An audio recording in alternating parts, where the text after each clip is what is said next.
mutanen Najeriya suna ta alshagun na Jafaru Kura daga hannun ka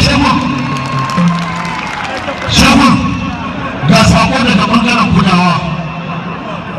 Mutane na Ahmadu ya ce in ka buge sarki ya faɗi Allah ne ya san abin da zai baka. Wani daura saurara, wani daura ya ce in ka buge sarki ya faɗi Allah ya san abin da zai baka. Wallahi Allah ya tanko daraktan magina ya ce da ka buge sarki ya faɗi kwance ya baka sabon babur. Lagi ya rage gare ka kuma shagun daga hannun da shagun.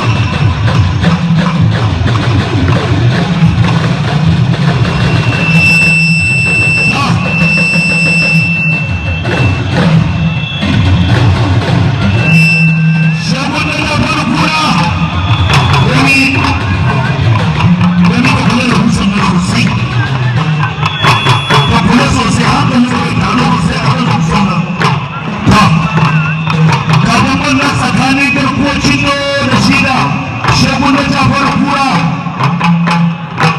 to garkuwacin da baban sani ne maciji ka shirya shan su ɗan zaki ka shirya na nesa zafi ne kalle musamman ka to garkuwacin da kai ka da gurbawa da suke sauraron ka na Najeriya ga baki daya da nesa saburo kai kallo a jami'ar dambe to sarki sarauta tana sama tana yawo ko kana wani abarka ko su kwace ta to sarki dole nesa saburo kai kallo ga dan wannan tsakanin garkuwar cindo da shi da shegun na Jafaru Kura. La ilaha illallah Muhammadur Rasulullahi sallallahu alaihi wasallama. La ilaha illallah. Wallahi gurmarabi suna ce mutane za ta salati. A'a la ilaha illallah gurmarabi suna ta salati. Garkuwacin do ya dafa shagun ya dafa gashi na shagun ko shagun ya kai daushi amma wallahi ga da kuka da wai shagun. La ilaha illallah wai Allah da ne sa ku roƙe kallo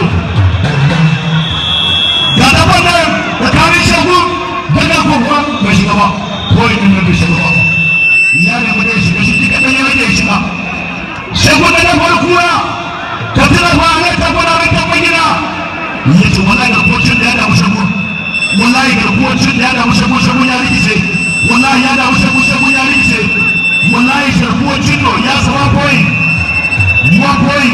ga kocin da ya da shagun ya rikice na da shi samu roƙe kallo an ya shagu masu da ya ciyu to wani za ta shiga to ta mutane na wani za ta shiga mai Allah shagu kun yi wanke biyu sarki ya ce kurma da ne ku da hankalinku gane nan ya ce da yana tsaye kurma da yana tsaye sarki ya ce garkuwacin da shagun an yi wanke biyu la ilaha illallah Muhammadu Rasulullahi ya rikice da shagun da baki ɗaya ya rikice shagun wallahi Allah garkuwacin da ya tada.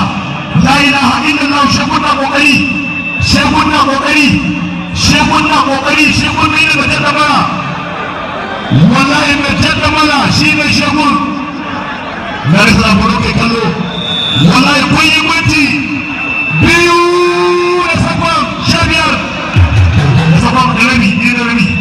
La ilaha illallah Muhammadu Rasulullahi sallallahu alaihi wasallam ya rabu da Allah shagun.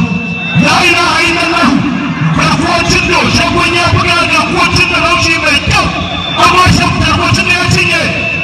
La ilaha illallah Muhammadu Rasulullahi sallallahu alaihi wasallam